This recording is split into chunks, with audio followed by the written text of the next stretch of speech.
이 삼손의 이야기가 사사기에 차지하는 비중이 참 큽니다. 해서 이 내용 자체를 단박에 끝내는 것은 거의 불가능하고 몇 시간에 걸쳐서 오늘은 삼손의 출생서부터 다루고 또 다음 주는 삼손과 여인들에 관한 이야기를 좀 이어가도록 할 겁니다. 우선 1절서부터 좀 보실까요? 1절 이스라엘 자손이 다시 여호와의 목전에 악을 행하였으므로 이렇게 되어 있죠. 여기 다시라는 말은 again이라는 개념보다는 지속적으로 또 계속해서 그 뜻이에요. 이게 다시라는 번역보다는 계속 악을 그치지 않고 우상 숭배에 빠져서 여호와를 배도하고 거역했다 그 뜻이에요. 자, 그런데 문제는 다시 여호와의 목전에 악을 행하였으므로 여호와께서 그들을 40년 동안 블레셋 사람의 손에 넘겨주니라 이렇게 되어 있는데 40년이면 짧은 시간이 아니에요. 그렇다면 여러분 그렇게 오랜 세월을 주권을 빼앗긴 채 누군가의 지배 밑에 있을 때에는 제일 먼저 어떤 변화가 찾아오냐 하면 의식의 변화가 찾아옵니다. 사람이 의식 구조가 바뀌어요. 우리 15장 11절을 한번 볼까요? 성경을 좀 넘겨주세요.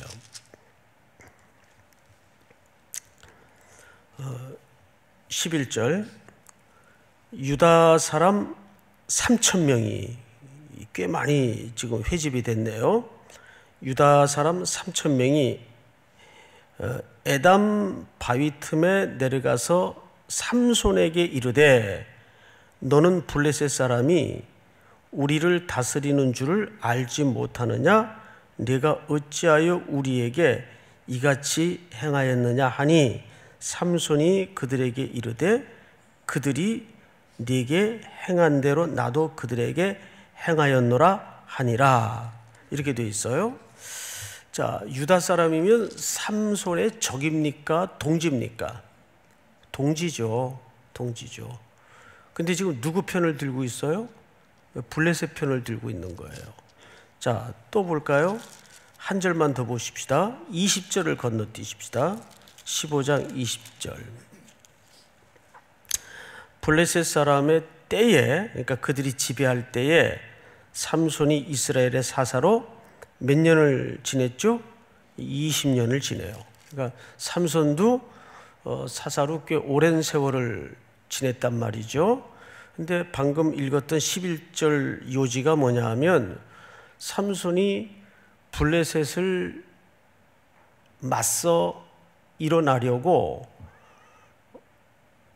대진을 짜서 채비를 차렸더니 동족들이 와서 한 얘기예요. 그 부분을 다시 읽어드릴게요. 유다 사람 그것도 무려 3,000명이 블레셋의 앞제 아래 한 명도 일어나지 않던 유다 사람들이 삼손이 블레셋을 대항하여 싸우려 하자 오히려 자기 동족의 사사인 삼손에게 와서 한 얘기입니다. 에담 바위 틈에 내려가서 삼손에게 이르되 너는 블레셋 사람이 우리를 다스리는 줄을 알지 못하느냐? 네가 어찌하여 우리에게 이같이 행하였느냐? 왜 벌집을 쑤셔서 시끄럽게 하려고 그러냐? 그 뜻이에요. 쉽게 얘기하면. 그러니까 이미 이 이스라엘과 유다 사람들은 블레셋의 지배에 어떻게 된 상태입니까? 굉장히 익숙해진 상태예요. 오히려 익숙함을 넘어서 그 편이 낫다. 여기까지 넘어간 것 같습니다. 의식 구조가. 이 정도로 유다와 이스라엘은 지금 무뎌져 있어요. 굉장히 무뎌져 있어요. 자, 그런데 성경을 좀 마저 보십시다. 2절 소라 땅에 단 지파 가족 중에 마누아라 이름하는 자가 있었더라. 드디어 이제 삼손의 가족 배경이 등장을 하죠. 근데 어디 땅이라고 밝히고 있죠? 소라 땅에, 또 지파는 어느 지파입니까? 단 지파예요. 이 단 지파가 성경상에 굉장히 좀 맹랑한 지파인데, 지도를 하나 좀 보십시다. 지도 여러분 준비가 됐을 걸로 알고 있는데, 네, 여기 지도, 이스라엘 지도죠. 지경이 전부 희미해서 지파 구분이 육안으로 좀 됩니까, 여러분? 지파 구분이 되나요? 예, 어디 보십시다. 예. 지파를 보시면 단 지파가 어디 있어요? 이쪽이죠, 여기. 단 지파. 단 지파는 그러니까 지중해를 끼고 있어요. 단 지파 쪽에 사실 여기 표기는 안 됐는데 그 유명한 욥바 항구가 이쯤 있습니다. 이 욥바 항구는 뭐 성경상에도 유명한 항구죠. 욥바 항구 하면 벌써 어느 선지자가 머릿속에 떠오릅니까? 요나. 다시스로 가려고 배를 탔던 요나. 그리고 또 이 욥바 항구는 솔로몬 왕정 시대에 굉장히 유명한 항구인데, 이 북쪽, 그러니까 이 위에서 쭉 지중해 이쪽으로 타고 레바논에서 뭘 실어 날랐어요? 백향목. 자기 백성들을 수만 명 그쪽으로 올려보내서 몇 개월씩 교대로 상주를 시키면서 그 솔로몬 궁전을 만들려고 벌목을 해서 찍어 날랐죠. 바로 그 유명한 욥바 항구가 여기에 있습니다. 이 단 지파 지경 안에. 이 단 지역은 우리나라로 치자면 곡창지대입니다. 땅이 좋고 아주 농사가 잘 되고, 게다가 바다를 끼고 있었기 때문에 해상무역도 발달이 되고, 또 이 지도를 잘 보시면 여러 지파가 지경을 맞대고 있어요. 이 땅이 좋다는 것은 그 땅이 사실상 역설적으로 평온했다는 얘기입니까? 시달렸다는 얘기입니까? 굉장히 시달렸어요. 서로 먹으려고 했어요, 이 땅을. 그런데 이 단지파 자체도 성경을 보시면 우리 1장 34절을 한번 띄워주실까요? 아모리 족속이 단 자손을 산지로 몰아놓고 골짜기에 내려오기를 용납하지 아니하였으며, 이렇게 되어 있어요. 그러니까 이 지경은 여호수아 시대부터 분배가 되었던 땅인데 제대로 챙겼다는 말입니까? 못 챙겼다는 말입니까? 분배는 받았는데 누리진 못하는, 이게 정확히 단지파뿐만 아니라 이스라엘의 복의 상태였어요. 복을 줬는데 누리지 못하는, 어정쩡한. 그래서 하나님도 떠난 건 아닌데 가나안의 원주민들의 섬기던 우상들도 여전히 같이 섬기고 있는, 이렇게 혼잡된 상태였단 말이죠. 이게 지금 단지파뿐만 아니라 이스라엘 전체의 모습입니다. 자, 그런데 오늘 성경을 다시 보세요. 소라 땅에, 이 소라 땅은 그들이 이렇게 떠밀려서 살게 된 그 꼴짝입니다. 단 지파의 가족 중에 누굽니까? 마누아라는 사람이 이제 등장을 해요. 근데 이 마누아라는 이름 자체도 참 오묘합니다. 이 안식 또는 평안. 근데 안식도 없고 평안도 당연히 없어요. 그 가정에 일이 생깁니다. 하나님이 이 가정에 계획을 시작하시죠. 그래서 삼손의 이야기는 보통 사사기 패턴이 우리 아까 지난주 복습 첫 번째 꼭지에서도 확인했듯이 사사기 패턴은 이렇게 반복이 되어 왔었어요. 죄지면 하나님이 징계를 하고, 또 죽겠다고 울부짖고 살려달라 그러면 하나님이 또 사사를 보내서 구원하시고, 이게 사사기에 유일하게 반복되는 패턴이에요. 그런데 사사기는 그 패턴을 따르지 않습니다. 다른 방법으로 하나님께서 이 백성들을 접근하세요. 그게 삼손의 이야기에 굉장히 중요한 출생의 특징이고 이 시대를 다루시는 특징이에요. 어떤 부르짖음으로도 시작하지 않아요. 어떤 절규도 없어요. 그러니까 무서운 거죠. 그렇죠? 그게 사실은 더 무서운 거예요. 지금 당연히 아프고 당연히 고통스러워야 되는데 울지도 않고 아픔도 없다면 그건 무시무시한 시대죠. 그게 이제 이 삼손이 등장하던 시대의 특징입니다. 그 가운데 하나님께서 계획을 가지고 시작하신 거죠. 마누아의 가정인데 그 이름도 사실은 안식, 평안 이런 이름을 가졌단 말이에요. 근데 시대가 그렇질 못해요. 자, 성경을 좀 보십시다. 그의 아내가 뭐하지 못함으로, 임신하지 못함으로 출산하지 못하더니, 이게 이제 반복됩니다. 여호와의 사자가 그 여인에게 나타나서 그에게 이르시되 보라, 네가 본래 임신하지 못함으로 출산하지 못하였으나 이제 어떻게 하겠다는 얘기죠? 이제 임신하여 아들을 낳을 것이다. 여호와의 사자가 사실상 어떻게 나타난 겁니까? 일방적으로 나타난 거예요. 세 가지를 약속합니다. 세 가지. 첫째, 아들을 낳을 것이다. 아들을 약속해요. 한 불임의 가정에 여호와의 사자가 일방적으로 임하죠. 하나님의 모든 역사는 성경에서 굵은 원리가 하나 있는데, 불임의 시대는 한 불임의 슬픈 여인을 통해서 하나님의 창조의 역사를 반드시 시작합니다. 그러니까 인간의 불능과 절대 결핍을 통해서 하나님의 메시지를 드러내시는 방식이란 말이죠. 아들을 약속해요.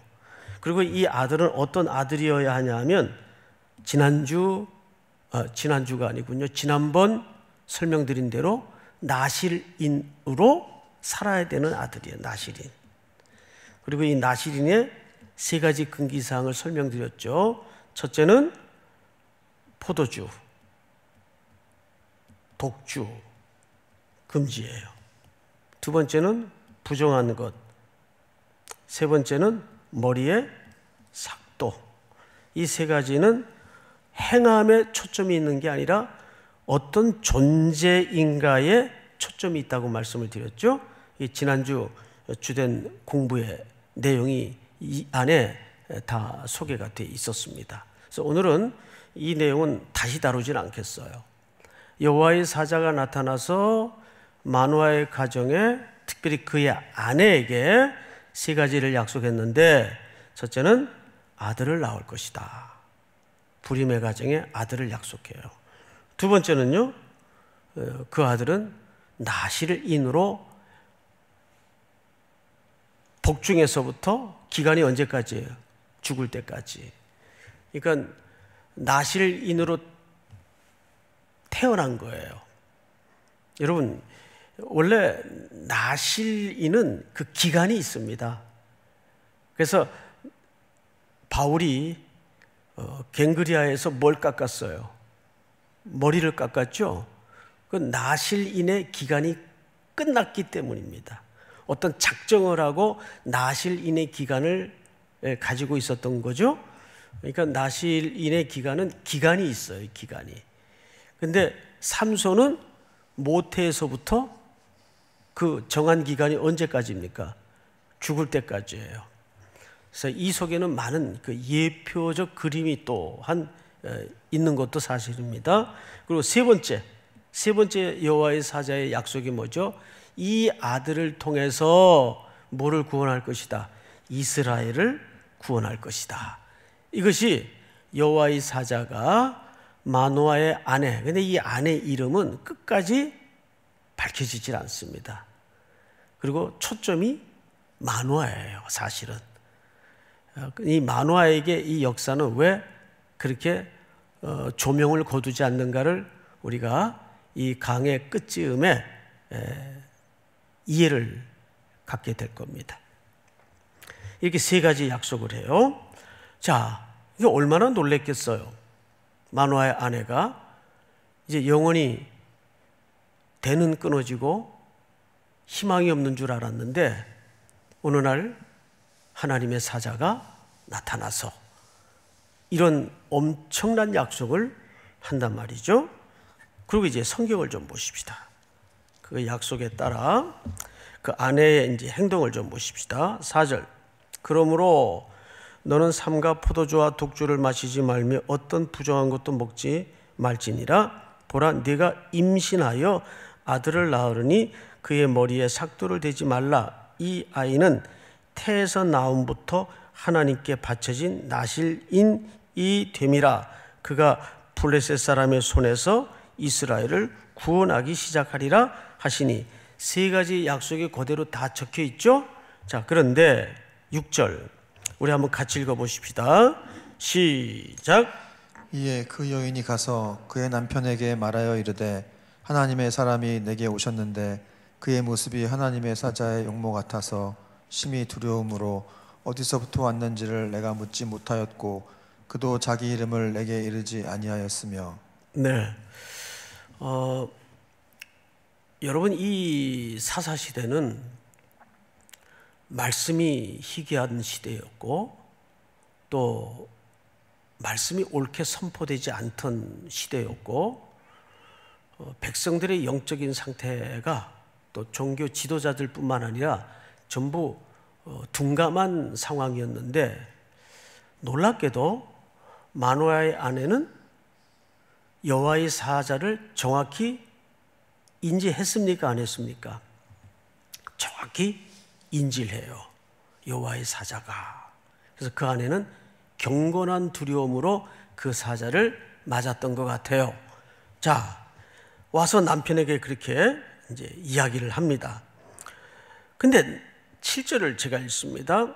그가 내게 이르기를 보라, 네가 임신하여 아들을 낳으니 이제 포도주와 독주를 마시지 말며 어떤 부정한 것도 먹지 말라. 이 아이는 태에서부터 그가 죽는 날까지 하나님께 바쳐진 나실인이 됨이라 하더이다 하니라. 자, 그런데 이상한 게 뭐냐면 8절에 남편의 반응이에요. 남편의 반응을 제가 마노아의 입장에서 심드렁하게 읽어볼 테니까 제가 심드렁하게 읽는 이유가 있어요. 마노아가 여호와께 기도하여 이르되 주여 구하옵나니 주께서 보내셨던 하나님의 사람을 우리에게 다시 오게 하사 우리가 그 낳을 아이에게 어떻게 행할지를 우리에게 가르치게 하소서 하니. 자, 이 마노아는 겉으로 보기에는 아이에게 관심이 있는 것 같아요? 그 하나님의 사자에게 관심이 있는 것 같아요?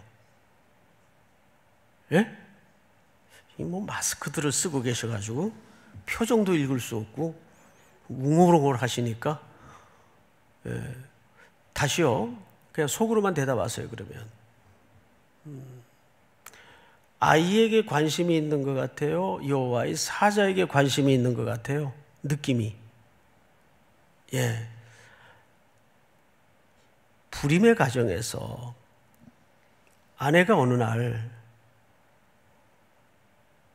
달려와서 경천동지할 지금 메시지를 남편에게 전했단 말이에요.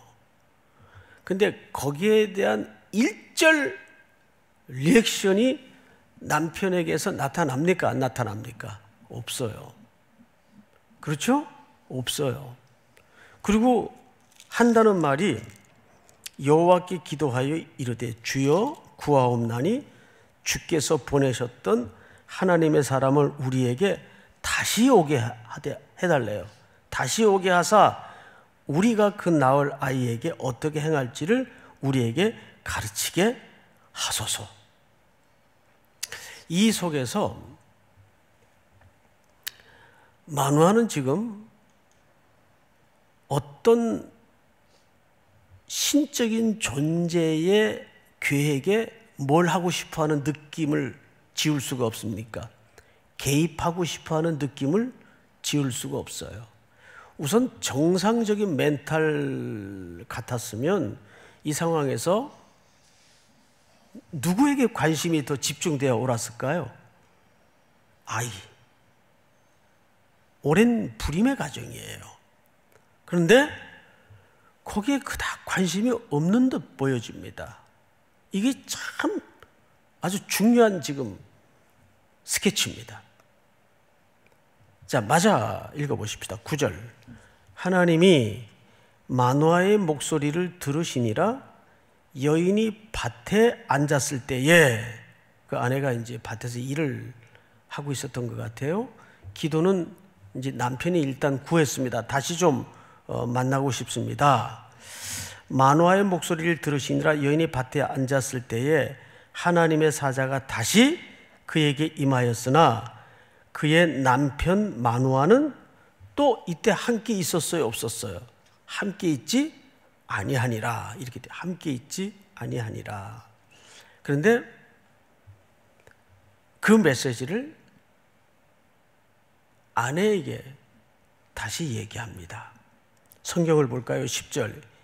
여인이 급히 달려가서 그의 남편에게 알려 이르되 보소서 전일에 내게 오셨던 그 사람이 내게 나타났나이다 하매. 11절 다 같이 시작. 마누아가 일어나 아내를 따라가서 그 사람에게 이르러 그에게 묻되 당신이 이 여인에게 말씀하신 그 사람이니까 하니 이르되 내가 그로다 하니라. 네. 드디어 이제 마누아가 다시 보고 싶었던 그 사람을 만났는데 마누아가 이르되 이제 당신의 말씀대로 되기를 원하나이다. 이 아이를 어떻게 기르며 우리가 그에게 어떻게 행하리이까? 자, 여기 잘 보시면 이 12절을 제가 그 세번역으로 한번 띄워드릴 테니까 세번역이 그 히브리 어순에 맞게 번역을 잘 했더라고요. 세번역을 좀 띄워주세요. 이제 12절을 부탁을 안 했는데 그냥 말로 설명을 드릴게요.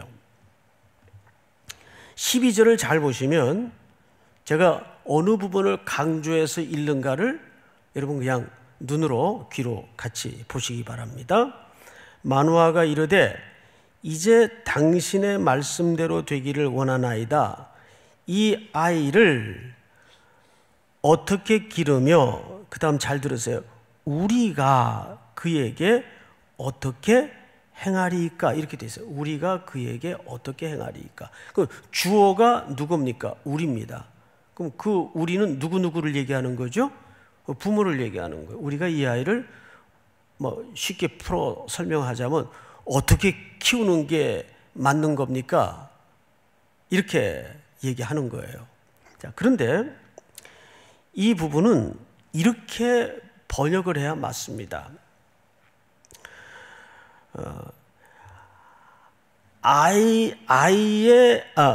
이 아이가 지켜야 될 규례와 행할 일이 무엇입니까? 우리가 어떻게 키우는 게 아니고 이 질문의 원래 뜻은 아이가 지켜야 될 규례와 행할 일이 무엇입니까? 주어가 아이예요. 우리가 아니에요. 근데 이제 번역은 우리가로 해놨어요. 이게 원문에도 보면은 우리가 주어가 아니에요. 이 아이가 지키고 행해야 될 규례, 일은 무엇입니까? 근데 우리말 성경을 보면 부모가 이 아이를 어떻게 키우냐를 묻는 것처럼 해놨단 말이에요. 그 말이 아니에요. 그건 미세한 것 같은데 완전히 다른 얘기입니다. 다시요. 이 12절이 왜 중요하냐. 자, 이 아이를 부모가 키우는 게 아니라고요. 이 아이가 지켜야 될 규례와 행할 일이 무엇입니까? 이렇게 물은 거라고요. 그러면 그 말은 무슨 말이 돼요? 부모가 아이를 키우는 겁니까? 하나님이 이 아이를 키우는 겁니까? 하나님이 이 아이를 키우는 거예요. 자, 마지막 절을 한번 볼까요? 마지막 절 25절이죠? 다 같이 시작. 사흘 사이 마하네단에서 여호와의 영이 그를 움직이기 시작하셨더라. 네. 이 아이가 태어나자 누구의 영이 이 아이를 움직이기 시작해요? 예. 여호와의 영이 이 아이를 움직이기 시작해요. 믿습니까?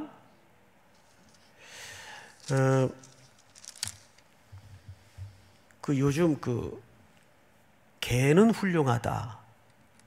이 프로 아시죠, 여러분? 예. 이 프로를 제가 이제 우연히 봤어요. 누가 좀 소개를 해가지고 꼭 보라 그래서 꼭 보라 그러는 건 좀 봐두는 게 유익하더라고요. 강형욱 씨라는 분이 나와요. 개통령이라 그러죠. 근데 그분 정말 대단하더군요. 코르소라는 개인데 이 맹견이에요, 맹견. 투견. 이 싸마는 개예요. 근데 주인도 물어요. 입에 이렇게 마개를 했는데 집에 개를 3마리 키워요. 근데 이것들이 사이가 안 좋아서 서로 같이 놓질 못해요. 자료 영상을 보니까 서로 물어 뜯어가지고 눈 옆이 패이고 엄청나더라고요.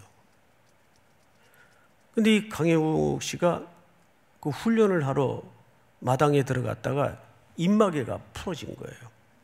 입마개가. 그래서 달려드는데 이 사람이 정말 대단한 게 덩치가 장난이 아니에요. 개가 까만 개인데 어디 나오는 개냐면 베테랑의 유아인이 옆에 침 질질 흘리면서 있던 그 종류입니다.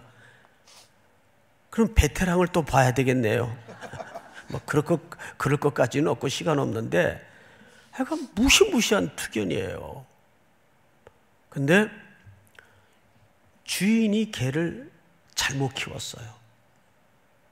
잘못 키웠고 두 번째는 전혀 훈련이 안 됐고 전혀. 그래서 그것을 보면서 참 느낀 게 뭐냐면 진짜 사랑하는 것이 뭐냐? 철저히 훈련시키는 게 사랑하는 거예요. 예? 그러니까 어설프게 훈련을 해놔가지고 지금까지 주인이 앉아 하면 주인의 말을 듣고 개가 앉았는데 그게 앉는 훈련을 한 게 아니었더라고요. 개가 주인을 속인 거예요. 내가 앉으면 과자를 주니까 내가 앉을 테니까 과자 줘, 이 뜻이었다고요. 앉아 그래서 앉은 게 아니고 시간들 없으니까 다른 프로는 보지 마시고 그 장면을 한번 보세요. 우리가 신앙을 그런 식으로 하더라고요. 똑같이. 제가 깜짝 놀랐어요. 그런데 아주 개는 훌륭하다 프로 중에 최고 역대급 장면이 보는데도 막 소름이 쫙쫙 돋을 정도로 무시무시한 장면이 많이 등장을 하는데 결국은 이 강혜욱 씨가 다스리더라고요. 사람이 자녀를 양육하는 게 애들을 망가뜨릴 때가 자기도 몰라요. 사실은 부모의 잘못된 욕심과 잘못된 습관이 애들을 망가뜨려 놓을 때가 많아요. 여기 12절을 다시 보시면 마노아가 이르되 이제 당신의 말씀대로 되기를 원하나이다. 이 아이를 어떻게 기르며 우리가가 아니라 이 아이가 지켜야 될 규례와 행할 일이 무엇입니까? 그럼 아이가 지켜야 될 규례와 행할 일이 뭐예요? 하나님의 말씀을 지키고 말씀을 배우는 일이에요. 그리고 25절에 보니까 소라와 에스다올 사이 마하네단에서 여호와의 영이 그를 움직이기 시작하니라.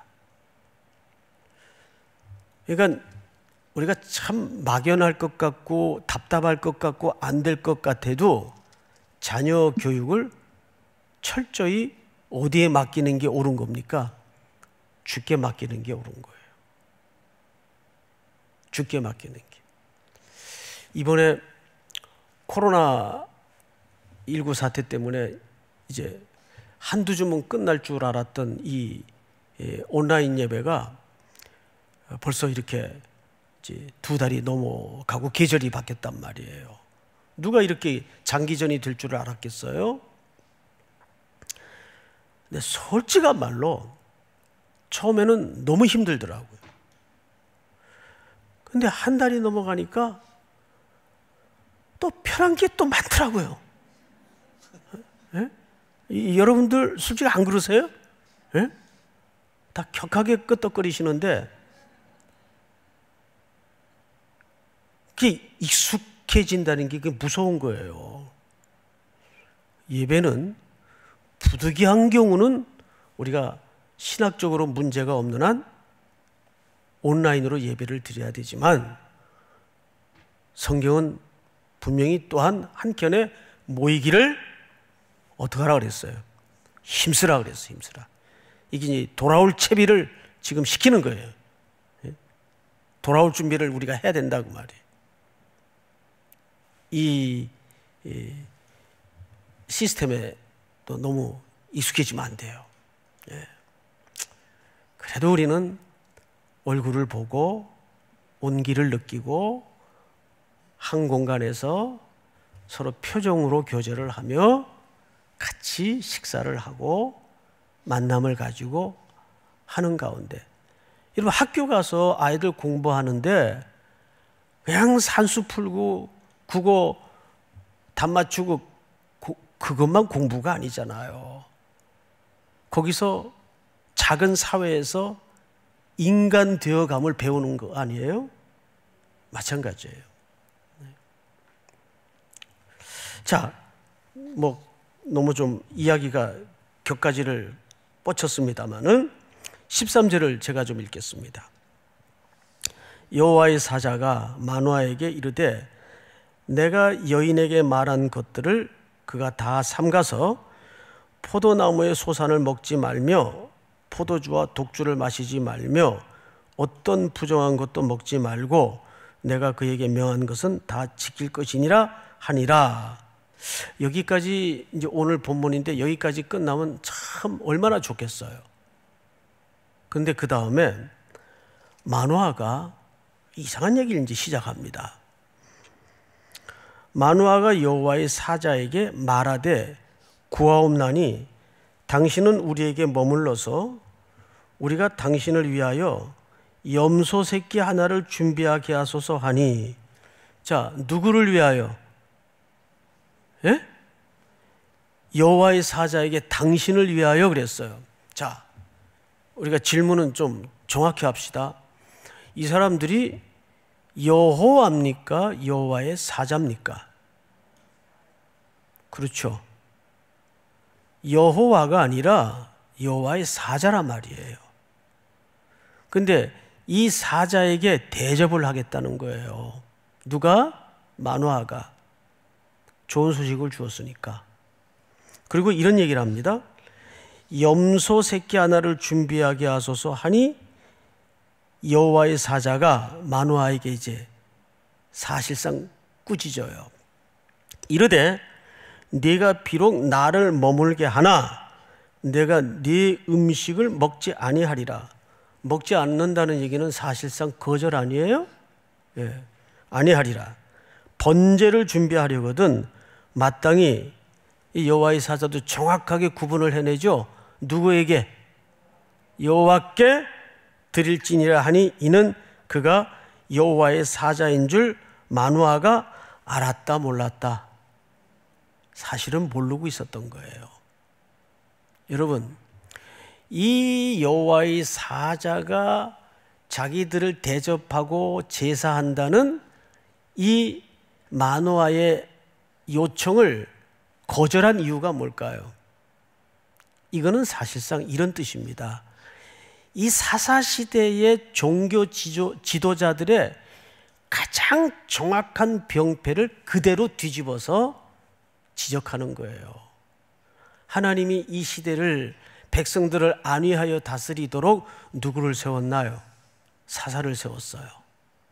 그런데 이 시대의 사사들이 마치 자기들이 누구처럼 행세하고 배불리우고 살았죠? 하나님처럼, 여호와처럼.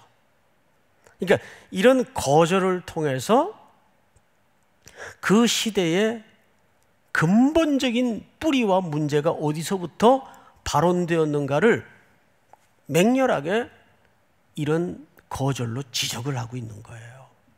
이게 첫 번째 꾸지람이에요. 첫 번째. 두 번째 꾸지람을 한번 보십시다.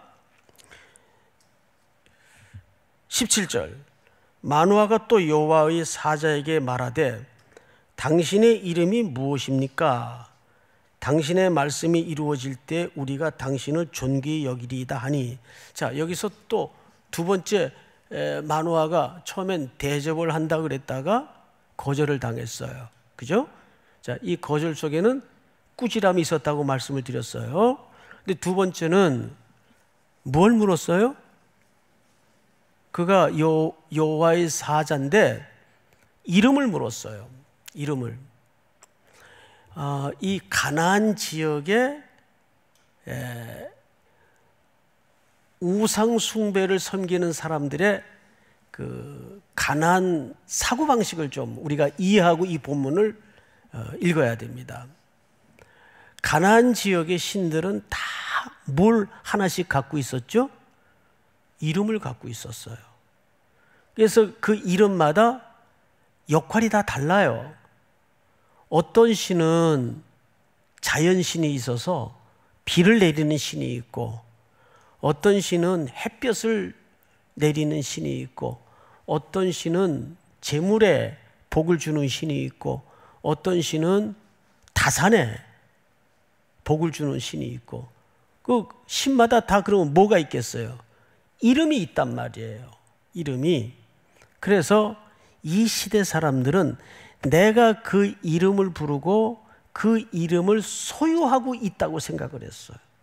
그래서 그 신을 내가 조종하고 내가 원하면 그 신은 내 지성과 정성에 맞추어서 내 요구를 들어준다는 가나안의 사회적 통념을 갖고 있었다고요.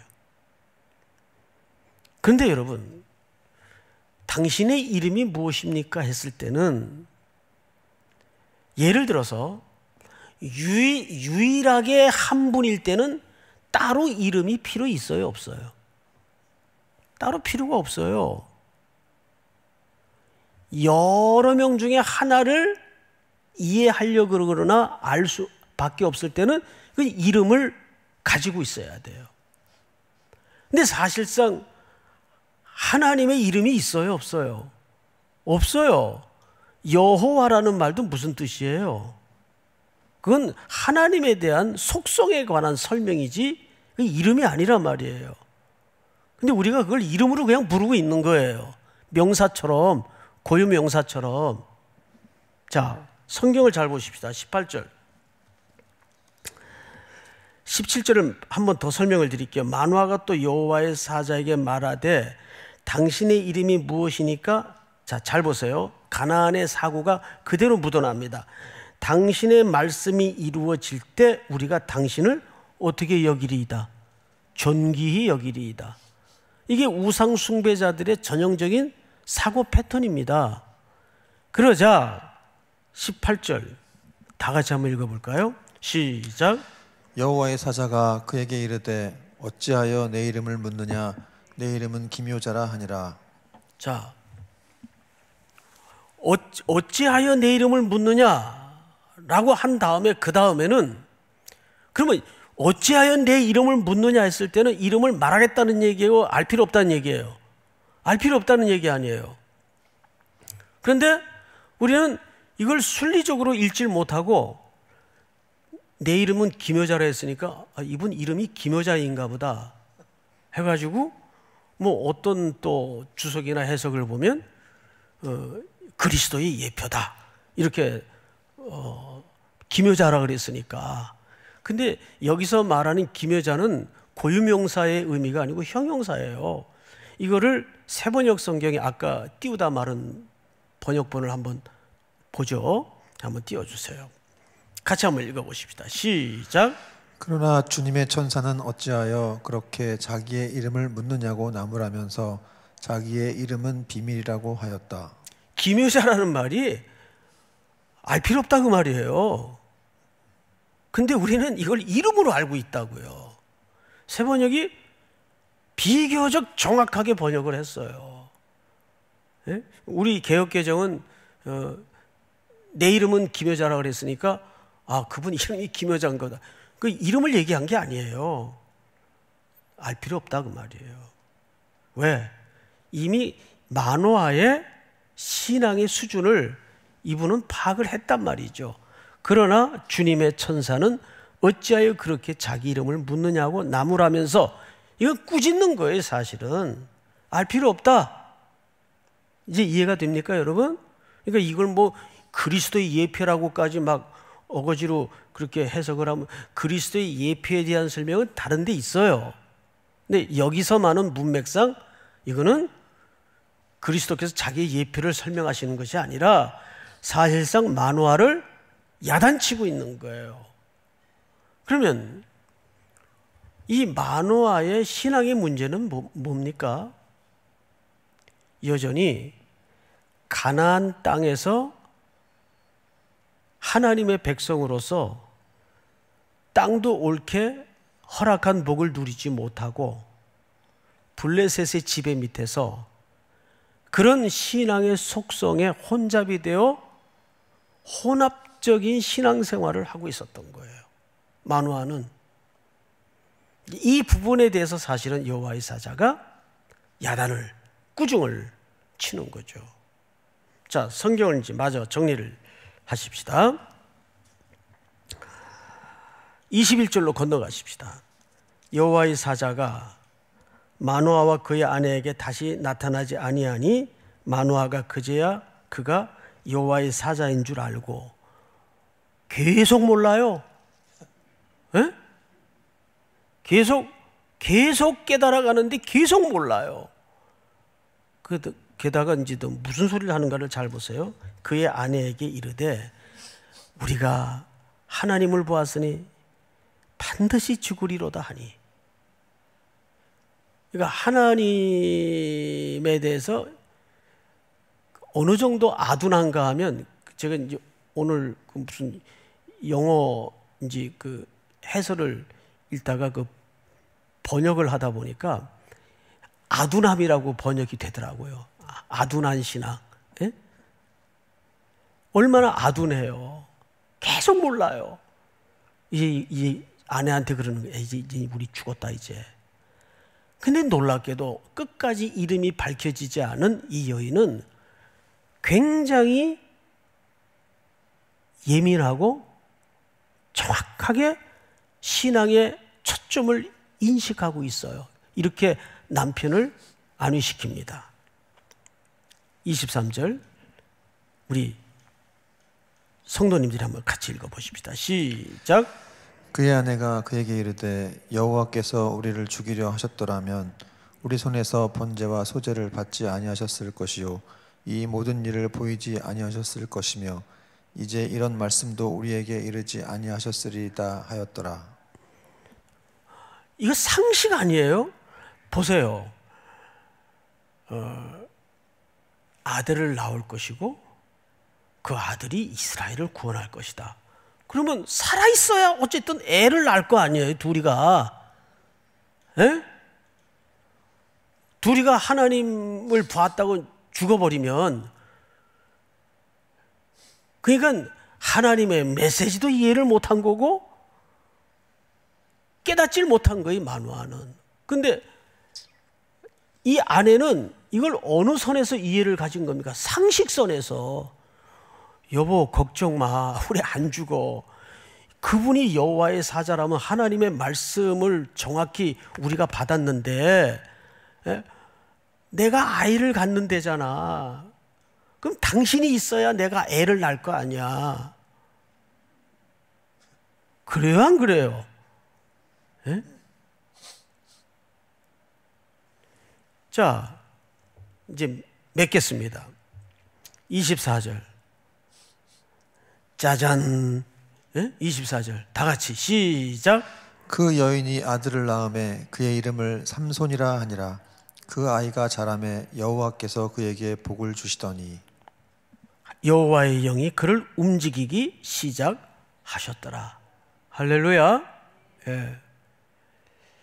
오늘 우리는 점점 아둔해지는 마누아 반해서 이 척박한 영적인 암흑기 속에서도 하나님께 민감히 깨어있던 그의 아내, 무명의 아내의 신앙 속에서 나는 지금 어느 쪽에 있는가를 한번 점검해 보면서, 우리 시대가 지금 사사시대 못지않는 때를 걸어가고 있지만 다시 한번 힘을 내서 모두가 무명의 여인으로 그 삶의 자리에서 깨어 분별력을 가지고 하나님께 집중하는, 하나님의 약속을 누리기까지 은혜를 경험하는 우리 모든 성도들이 될 수 있기를 축복합니다.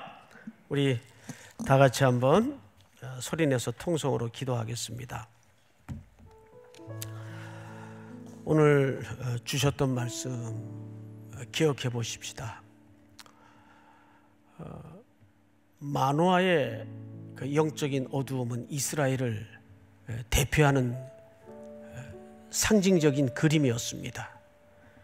그 가운데에서도 한 부림의 절망에 놓인 가정을 통해서 하나님은 애원과 부르짖음과 상관없이 하나님의 계획을 이루어 가시는 것을 우리가 확인합니다. 오늘 이 말씀 붙잡고 여러분 가지고 나온 개인적인 제목, 또 이 시대에 꼭 우리가 붙들어야 될 원리를 놓고 하나님 앞에 잘 감당할 수 있도록 도와주시옵소서.